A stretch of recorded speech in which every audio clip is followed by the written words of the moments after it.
Greetings, fellow humanoids, and welcome back to the Chatterbox Grand Political Theater. This morning we bring you the latest edition of Yesterday Today, the most informative 2 minutes in American politics.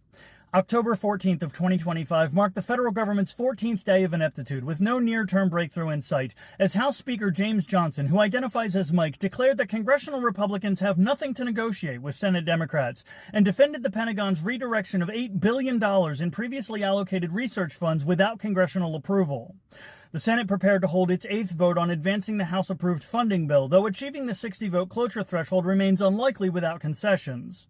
Department of Homeland Security Secretary Kristi Noem announced that the Coast Guard will receive paychecks despite the shutdown, drawing on existing funds as some federal agencies partially reversed mass firings that were blamed on a coding error.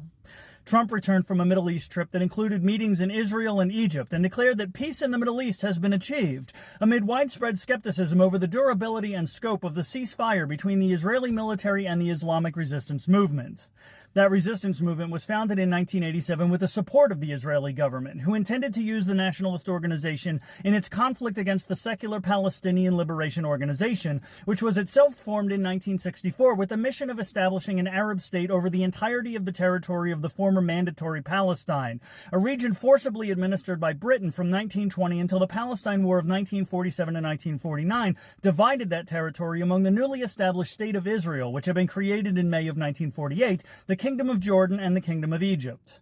Finally, the White House declared October 14th to be a national day of remembrance for Charlie Kirk, posthumously awarding the forgettable YouTuber with a Presidential Medal of Freedom and casting him as a political martyr in order to further exploit his suspiciously convenient death to justify the further intensification of this administration's totalitarian crusade against those who oppose its fascist actions. And that was Yesterday Today. Tune into our next installment where we'll summarize the headlines of today tomorrow.